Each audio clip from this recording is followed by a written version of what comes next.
Hi guys, you are watching my digital channel pharmacy Tayyab official and I am pharmacist Tayyab. तो आप देख रहे हैं ये फार्मास्यूटिकल लेक्चर सीरीज़। अल्हम्दुलिल्लाह 15 लेक्चर अपलोड हो चुके हैं, उनके टाइटल आपके बिल्कुल सामने हैं। 16वां लेक्चर आज हम पढ़ने जा रहे हैं। आज ये देखते हैं टैबलेट ही हमारा चल रहा है। गोली जो है वो हमने टैबलेट इंट्रोडक्शन पढ़ लिया है 13 में, फिर डिज़ाइन पढ़ लिया है, फिर कोटिंग पढ़ लिया। फार्मूलेशन आप इस तरह समझ सकते हैं, मेथड ऑफ प्रिपरेशन भी आप कह सकते हैं। मैंने ज़रा मॉडिफाई नाम दे दिया। आप method of preparation of tablet भी इसका टाइटल मैं यही लिख दूंगा, ज़्यादा सूटेबल रहेगा। तो 3 मेथड है हमारे पास। एक है ये डायरेक्ट कंप्रेशन मेथड, एक ड्राई ग्रैनुलेशन, एक वेट ग्रैनुलेशन। ये तीनों मेथड हम डिटेल से इस पे चर्चा करेंगे जी।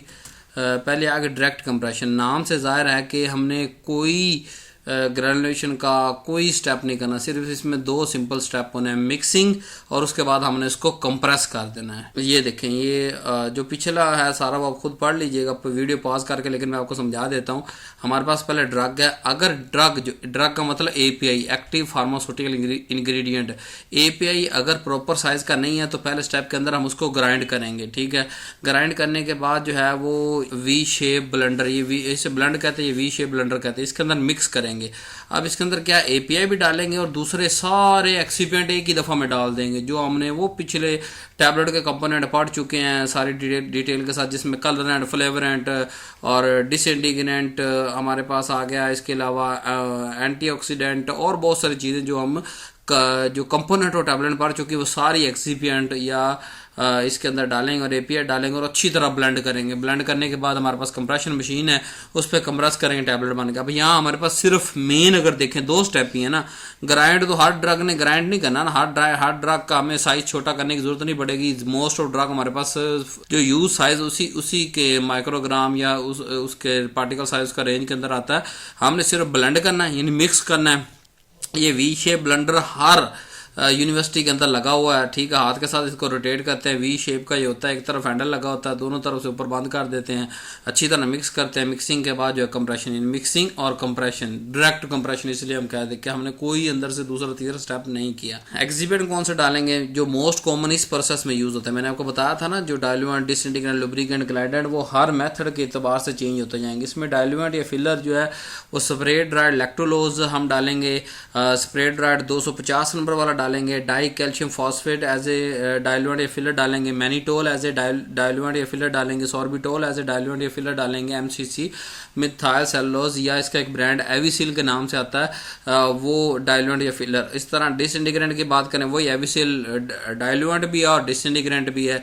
जो प्री जेलेटिनाइज्ड स्टार्च 115 नंबर आता है हमारे पास, डिसइंटीग्रेंट के तौर पे हम उसके अंदर डालेंगे। सोडियम स्टार्च ग्लाइकोलेट डालेंगे, croscarmellose and sodium crospovidone वगैरह डालेंगे। अब ये मैं इतने पढ़ा रहा हूँ, इनमें से कोई 1-2 ही डालेंगे हम अकॉर्डिंग टू एपीआई, जो एपीआई के साथ सूट करेगा वो डालेंगे। लेकिन आपको 3-3, 4-4 मिसालें आनी चाहिए। इंटरव्यू के अंदर आपसे पूछ सकते हैं, रिटर्न फॉर्म में पूछ सकते हैं। लुब्रिकेंट अगर बात करें तो लुब्रिकेंट हमारे पास जो डायरेक्ट कंप्रेशन मेथड में यूज होते हैं वो है magnesium citrate, citric acid, sodium sterile format. और ग्लाइडेंट की बात करें, टल्क है, कोलाइडल सिलिकॉन डाइऑक्साइड है। एडवांटेज, इस मेथड का एडवांटेज क्या है जी? नंबर 1, सबसे कम प्रोसेसिंग स्टेप है, एक ही स्टेप है ना, मिक्स करना और दूसरा कंप्रेस कर देना, इसलिए ये कॉस्ट इफेक्टिव है। इसमें खर्चा कम आता है। मशीनरी जब चलेगी नहीं तो बिल कहाँ से आएगा? बिल नहीं आएगा, खर्चा कम आएगा। डायरेक्ट कंप्रेशन के अंदर दूसरा क्या है, कोई वाटर या कोई भी हम सॉल्वेंट यूज नहीं करते, ठीक है। इसलिए जो स्टेबिलिटी का इशू आता है, क्योंकि आप जहाँ भी वाटर या सॉल्वेंट ऐड करेंगे ना, वहाँ हमें स्टेबिलिटी का इशू आता है। क्यों? क्योंकि वहीं माइक्रोबियल एक्टिविटी हो सकती है, वहीं माइक्रोबियल की ग्रोथ हो सकती है। जब इसके अंदर ना वाटर डालना ना सॉल्वेंट डालना, तो यहाँ हमारे पास किसी भी तरह की स्टेबिलिटी का इशू नहीं आता, बल्कि ये ज़्यादा स्टेबल होती है एज कम्पेयर टू ग्रैनुलेशन, यानी कि वेट या जो है वो हमारे पास ड्राई ग्रैनुलेशन। दोनों मेथड से ये ज़्यादा स्टेबल है।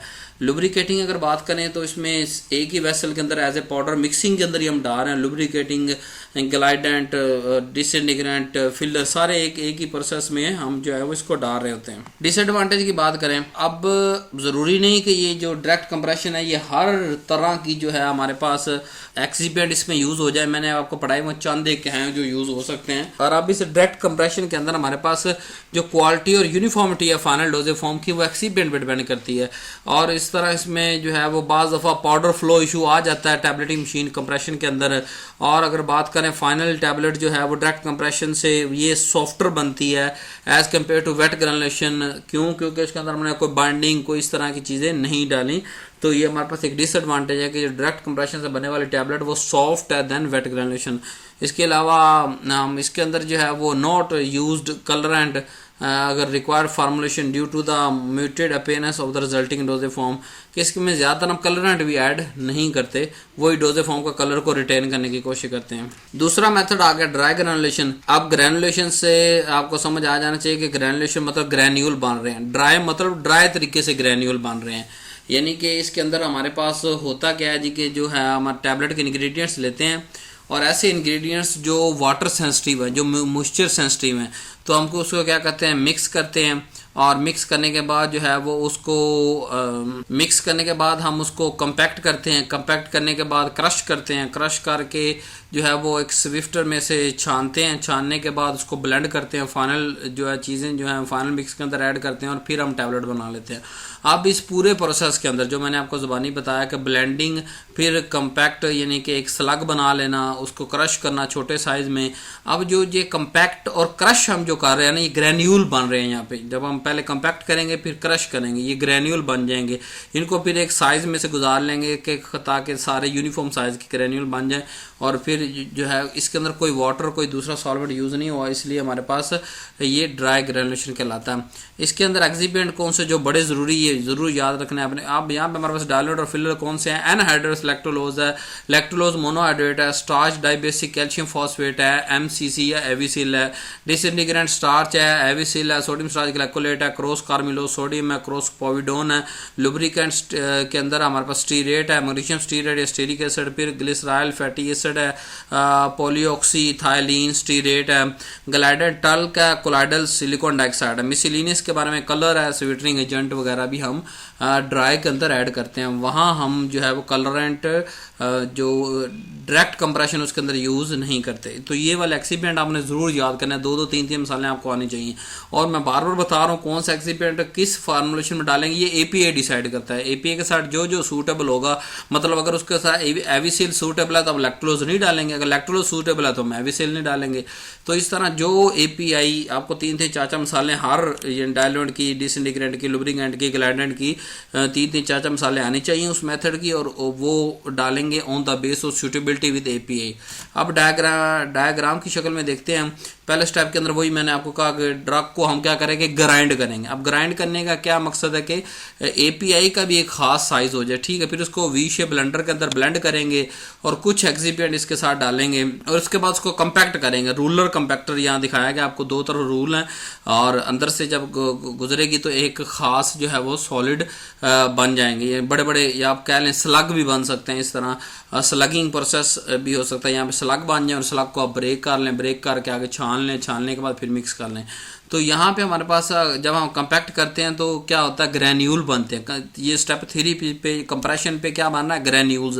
अब उस ग्रैन्यूल को हम क्रश करते हैं ताकि सारे यूनिफॉर्म साइज के हो जाए और फिर उसको हम जो क्या करते हैं स्क्रीनिंग या स्विफ्टिंग करते हैं, छानते हैं ताकि सारे हमारे पास सेम साइज के हमारे पास आ जाएं और फिर वी शेप ब्लेंडर के अंदर डालते हैं। वी शेप ब्लेंडर के अंदर डाल के बाकी सारे जो भी एक्सिपिएंट रह गए हों वो हम डालते हैं और फिर उसको टैबलेट मशीन के अंदर कंप्रेस करते हैं और हमारे पास टैबलेट आ जाती है। यहाँ पे एक जो नंबर ऑफ स्टेप मौजूद हैं, ये बार बार बता रहा हूँ। स्टेप 3 जो कंप्रेशन है, यहाँ पे ग्रैन्यूल बन रहे हैं और उनको क्रशिंग के दौरान एक साइज का किया जा रहा है, फिर एक साइज में छाना जा रहा है। इसका एडवांटेज क्या है हमारे पास है कि इस टेक्निक जो है वो जैसे जैसे वक्त गुजरता जा रहा है इसकी जो है पॉपुलैरिटी कम होती चली जा रही है और इसकी निस्बत अगर हम ड्राई ग्रैनुलेशन करने की निस्बत हम डायरेक्ट कंप्रेशन को ज़्यादा प्रेफर करते हैं। इसके अंदर हमारे पास 2 थे, एक स्लगिंग था, एक रूलर कंपैक्ट। रूलर कंपैक्ट मैंने आपको दिखा दिया।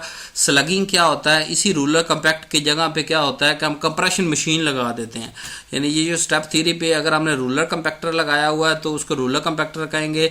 अगर हम इसकी जगह पे कंपैक्शन मशीन यहाँ पे लगा दे जो कंप्रेस करती है, फाइनल टैबलेट को प्रेस करती है, यहाँ पे ये जो स्टेप 2 पे ब्लेंड हुआ वो मिक्सचर है वो अगर स्टेप 3 पे डायरेक्ट कंप्रेशन मशीन के अंदर डाल के बड़ी बड़ी टैबलेट्स 1 इंच की टैबलेट्स बना लें और फिर उस 1 इंच की टैबलेट को हम क्रश करें, क्रश करके छाने, उसको कहते हैं स्लगिंग। स्लगिंग समझ आ गया? स्लगिंग स्लग इज 1 इंच टैबलेट। और यहाँ हम क्या लगाएंगे, स्टेप 3 पे कंप्रेशन मशीन लगाएंगे जो लास्ट में यहाँ स्टेप में यूज़ करनी होती है, हमने स्टेप 3 पे यूज़ करेंगे। 1 इंच की टैबलेट बनेगी, उसको हम क्रश कर लेंगे और उसको सीव कर लेंगे और फिर मिक्स कर लेंगे। लेकिन रूलर कंपैक्टर के थ्रू क्या होगा, इसके अंदर एक यानी कि सारी चीज़ें आपस में चिपक जाएंगी। 2 मेथड है इसके, या स्लगिंग के जरिए भी ड्राई ग्रेनुलेशन हो सकती है या रूलर कंपैक्टर, ये आपने याद रखने हैं। एडवांटेज क्या है कि इसमें बड़े कन्वेंशनल ग्रेड के एक्सीपेंट डालते हैं, कोई महंगा प्रोसेस नहीं है ये हमारे पास, और जो है वो इसके अंदर अल्ट्रेशन भी नहीं होती, और इसके अंदर जो ना कोई हीट चाहिए ना हमें सॉल्वेंट चाहिए, ये इसका एडवांटेज। डिसएडवांटेज की बात करें तो स्पेशलाइज्ड इक्विपमेंट हमें ज़रूर चाहिए, जैसे मिसाल रूलर कंपैक्टर चाहिए। अगर रूलर कंपैक्टर हमारे पास हो ही ना इंडस्ट्री के अंदर तो हम जो है कंपैक्ट कर नहीं सकते। अगर हम तो इस तरह जो है वो सेग्रीगेशन ऑफ कंपोनेंट इसमें हो सकती है। जब पोस्ट मिक्स करेंगे हम तो वहाँ ग्रेनुलेशन तो ड्राई बने है ना, पाउडर का पाउडर ही है ना वो, चाहे उसको प्रेस करने से उसकी फोर्स करीब आ गई और जो है वो इंट्रा जो मालिकुलर फोर्सेस हैं वो ओवर एक्सीड कर गई और एक दूसरे से को आरजी बॉन्डिंग उन्होंने बना भी ली है, तो फाइनल में जाके जब मिक्सिंग करेंगे तो वहाँ सेग्रीगेशन हो सकती है, मे बी, ज़रूरी नहीं कि हो। इस तरह दूसरे इशू आ सकते हैं, पाउडर फ्लो का इशू आता है इसमें जब हम टैबलेट बना रहे होते हैं। अब जब मशीन के अंदर पाउडर फ्लो का इशू आ रहा होता है ना हमारे पास, तो उसमें होता पता क्या, उसमें होता ये है कि सही साइज की टैबलेट नहीं बनती है। ऊपर से हम फ्लो एडजस्ट करते हैं, वो जब वो यूनिफॉर्म साइज का नहीं होते ग्रेन्यूल्स, तो हमें क्या होता है, हमारे पास फ्लो हम मेंटेन ही नहीं रहो। जब हमारे पास फ्लो ही मेंटेन नहीं हो रहा था तो कंप्रेशन मशीन पे प्रॉब्लम आता, कभी टैबलेट छोटी बन जाए, कभी बड़ी बन जाएंगी। तो अगर बहुत ही बड़ी बन गई तो फिर फिल्म कोटिंग है, इस तरह की चीज़ों के अंदर हमें मसला आएगा। वहाँ पे हो सकता है जो है वो ऊपर से सेग्रीगेशन हो जाए, या मतलब टैबलेट टूट जाए, या कम्पैक्ट ना रहे, तो ये सारे डिसएडवांटेज हैं इसके। अब वेट ग्रेनुलेशन क्या होता है, वेट ग्रेनुलेशन ये बहुत ज़्यादा यूज़ होने वाला, या सबसे कॉमन इस्तेमाल होने वाला वो वेट ग्रेनुलेशन है। हर 4 टैबलेट बना रहे हैं तो 3 हम वेट ग्रेनुलेशन से बनाते हैं, एक के अंदर कभी ड्राई तो कभी जो है वो हमारे पास डायरेक्ट कंप्रेशन आ जाती है। अब इसके अंदर क्या होता है कि इसकी कुछ यूनिक प्रॉपर्टीज होनी ज़रूरी है कि वो हीट को बर्दाश्त कर सके, और उसके अलावा सॉल्वेंट इसके अंदर यूज़ करेंगे, सॉल्वेंट को स्टेबिलिटी इशू नहीं आना चाहिए। तो मोस्ट ऑफ टैबलेट के जो APIs और एक्सीपिएंट है वो इन चीज़ों को सपोर्ट करते हैं जी। ये हमारे पास डायग्राम आ गई वेट ग्रेनुलेशन की।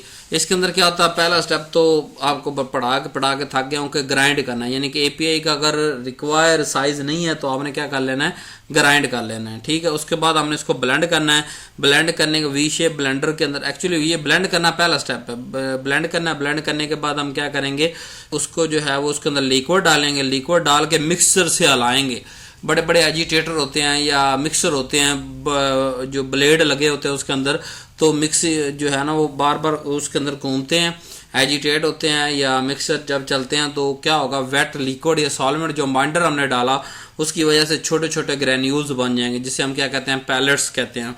क्योंकि वो एक यूनिफॉर्म साइज़ के नहीं है, सारी एक साइज़ के नहीं है, तो इसलिए हम उसको पैलेट कहते हैं। अब उन पैलेट्स को हम क्या करेंगे, ड्राई करेंगे। जब ड्राइंग आ गया, दूसरा आगे नेक्स्ट स्टेप, ड्राइंग के बाद हम क्या करेंगे, फिर स्क्रीन करेंगे, छानेंगे उसको, यानी कि एक छाननी में से छानेंगे। बड़े बड़े छानने फैक्ट्री के अंदर लगे होते हैं, हमने हाथ वाले छानों से नहीं काम करना होता। अब जो छान लिया, छानने के बाद हमारे पास सारे यूनिफॉर्म साइज़ के आ गए।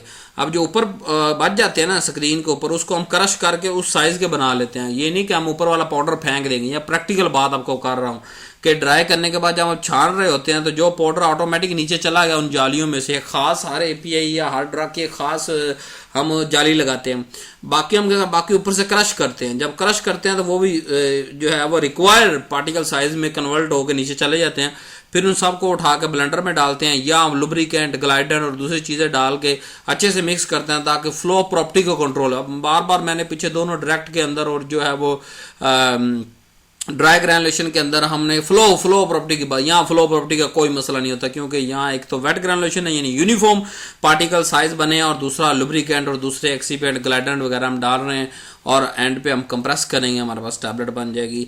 तो यहाँ जो मेन डिफरेंस है वो लिक्विड ऐड कर रहे हैं। फर्स्ट स्टेप पे लिक्विड ऐड हो रहा है, फिर ग्रेनुलेशन हो रही है, उसको वेट ग्रेनुलेशन। अगर लिक्विड हुए बगैर रूलर कंपैक्टर या स्लगिंग से ग्रेनुलेशन हो रही तो वो ड्राई है, क्योंकि उसमें पानी नहीं, इसमें पानी इसलिए वेट, वो ड्राई। एडवांटेज क्या है कि इसमें हमारे पास रिड्यूस द सेग्रीगेशन जो है वो मसला वो इसके अंदर रिड्यूस हो गया है।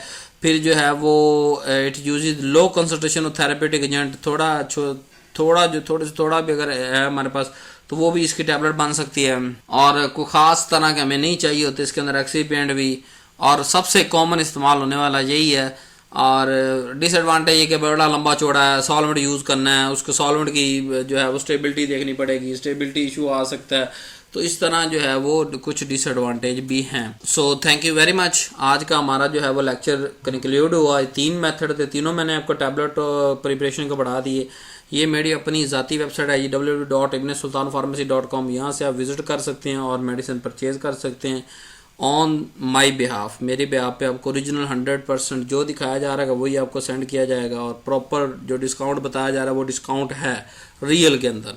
क्योंकि मेडिसिन की जो है बाकी सारे जो ऑनलाइन काम हो रहे हैं ना, उसके अंदर प्राइस फिक्स करना कोई जेन्युइन बात नहीं है, क्योंकि उसके ऊपर प्रिंट ही नहीं होती।